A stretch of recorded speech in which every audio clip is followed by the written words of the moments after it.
இருக்கிற பூக்கள்லயே ரோஜா பூக்கு எவ்வளவு முக்கியத்துவம் கொடுக்கறோமோ அந்த மாதிரி நம்ம எந்த பூக்களுக்கும் முக்கியத்துவம் கொடுக்கறது இல்லை. ஆனா இந்த சென்னை மாடி தோட்டத்துல ஜான்வரி மாசம் தொடங்குச்சு பாத்தீங்களா, 5 7 டே ரோஸ் நான் வச்சிருந்தேன். அது கூட பல வண்ண பூக்கள் ரோஜாக்கள் வச்சிருந்தேன். ஒன்னொன்னா இறந்துட்டே வந்துச்சு. எனக்கு சீசன் பத்தி கொஞ்சம் கொஞ்சமா தெரிய வந்தது. அதாவது இனிமே இங்க ஹாட்டா தான் இருக்க போகுது. அதனால என்கிட்ட இருந்த பலவிதமான மல்லிப்பூக்கள் இருக்கு பாத்தீங்களா, மதுரை மல்லி, நித்திய மல்லி, இது எல்லாத்தையும் வந்து நான் பிரிச்சு நிறைய தொட்டிகள்ல வைக்க ஆரம்பிச்சேன். அதோட பலனா ரோஜா செடிகளுக்கு என்னென்னலாம் உரம் கொடுப்போமோ அது எல்லாத்தையுமே நான் இந்த ஜாதி மல்லி செடி, முல்லைப்பூ செடி, இது எல்லாத்துக்குமே கொடுக்க ஆரம்பிச்சேங்க. அரளிப்பூ இருக்காக, முல்லைப்பூ இருக்காக, நித்திய மல்லி இருக்காக, ராமேஸ்வரம் மல்லி இருக்கு, ராமர்மான மல்லி இருக்கு, ஜாதி மல்லி இருக்காங்க, சிவப்பு கனகாம்பரம் இருக்காங்க, ஆரஞ்சு கனகாம்பரம் இருக்காங்க. வாங்கம்மா மின்னலு, மாடி தோட்டத்துல பூ பறிச்சு கட்டலாம் அப்படிங்கிற மாதிரி நான் எங்க போனாலுமே மாடி தோட்டத்துல ஒரே விஷயம் தாங்க மிஸ் பண்ணுவேன்.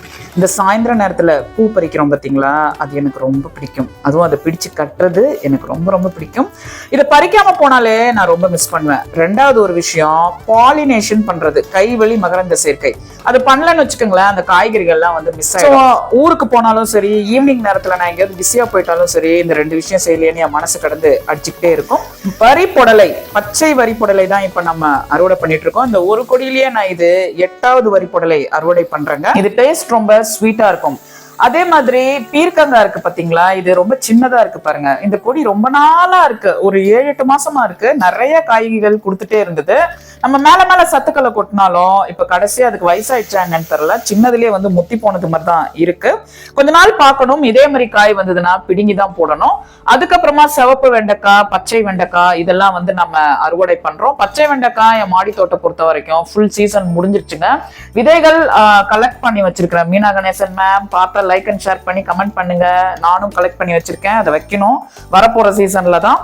புதினா நிறைய அறுவடை பண்ணுவாங்க. உங்க வீட்டு காசா, என் வீட்டு காசா, கொத்து கொத்தா அறுவடை பண்ணி தட்டு நிறைய நல்லா பிரியாணியில போட்டோம்னா செம்ம பிளேவரா வந்து புதினா இருக்கும். அதுவும் இது இயற்கையா வளர்க்குற புதினா இல்லையா, அதனால ரொம்ப பிளேவர் வந்து ஜாஸ்தியா இருக்கும். எல்லாத்தையும் சந்தோஷமா அறுவடை பண்ணியாச்சுங்க. அநேகமா இதெல்லாம் ஊருக்கு எடுத்துட்டு போய் சமைச்சு சாப்பிடுவேன்னு நினைக்கிறேன். முடிச்சிட்டு கீழே வரலான்னு பார்த்தா, என்னடா டார்க் கலர்ல இருக்கிற நித்திய மல்லி செடியில லைட் கலர்ல பச்சை ஏதோ ஒட்டிட்டு இருக்குன்னு கிட்ட போய் பார்த்தா, எப்போதும் தோட்டத்தை நாசம் பண்ற, இலையை சாப்பிடுகிற ஏதோ ஒரு புழு. இது என்னவா வரும்லாம் எனக்கு தெரியாது. என்னை பொறுத்த வரைக்கும் நான் கை வச்சு அறுவடை பண்ற பூக்கள் செடிகள்ல இவ்வளவு வர்ணனையா பேசிட்டு இருந்தேன் பாத்தீங்களா, அது இருந்ததுனால எனக்கு ரொம்ப கோவம் வந்துச்சு. அதனால அதை எடுத்து நான் நெருப்பு போட்டுட்டு இருந்தேன் பாத்தீங்களா, அதுல போட்டுட்டு ஹாப்பி கார்டனிங்.